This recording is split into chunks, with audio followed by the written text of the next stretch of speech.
जय माता दी, राधे श्याम मित्रों भक्तों। मैं पंडित रोहित शास्त्री आशा करता हूँ आप स्वस्थ होंगे, मस्त होंगे, जहाँ भी होंगे व्यस्त होंगे।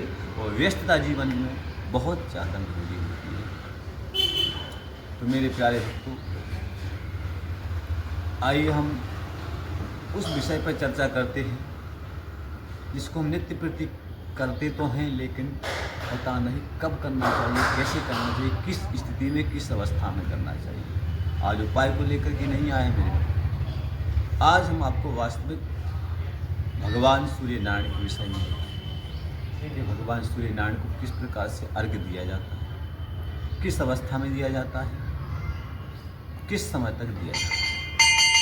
तो मेरे प्यारे भगवान सूर्य नारायण को अर्घ्य तो नित्य प्रति सभी देते हैं, परंतु एक देने की स्थिति होती है।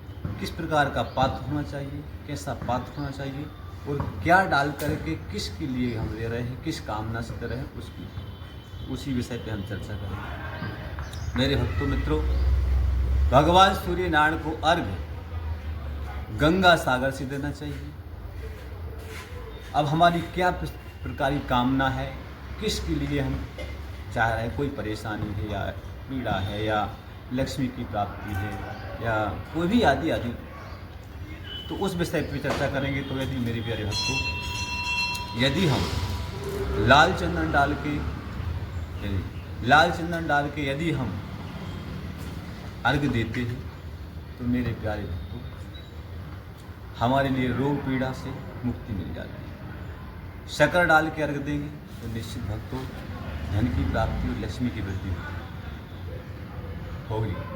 और यदि हम मेरे भक्तों सरसों डाल करके अर्घ्य देंगे तो मेरे प्यारे भक्तों शत्रु बाधा कम हो जाती है, शत्रु नहीं बढ़ते। अब बात करते हैं अवस्था, किस स्थिति में खड़े होकर के हमको अर्घ्य देना चाहिए भगवान सूर्य नारायण। मेरे प्यारे भक्तों, आजकल माताएं भक्त जो भी हैं वो अर्घ्य का पात्र लिया और अर्घ्य सीधा दे देते हैं एक बार। मेरे प्यारे भक्तों, भगवान सूर्य नारायण को अर्घ्य एक बार में नहीं दिया जाता है, 3 बार में अर्घ्य देना चाहिए। गंगा सागर से देना चाहिए। गंगा सागर किसे कहते हैं? टोंटी वाला जो लोटा होता है उसको गंगा सागर कहा जाता है। मेरे प्यारे भक्तों, यदि हम सीधी अवस्था में सीधे खड़े होकर के अर्घ्य दे रहे हैं, ये भी गलत है।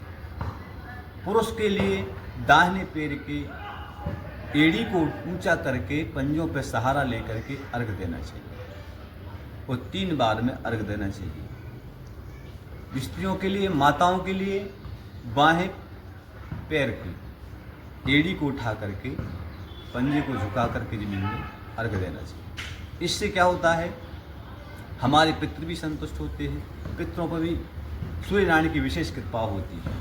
दूसरी बात, जो माताएं अर्घ्य देती हैं बिगर एड़ी उठा करके, उनके हाथों से रिद्धि सिद्धि खत्म हो जाती है।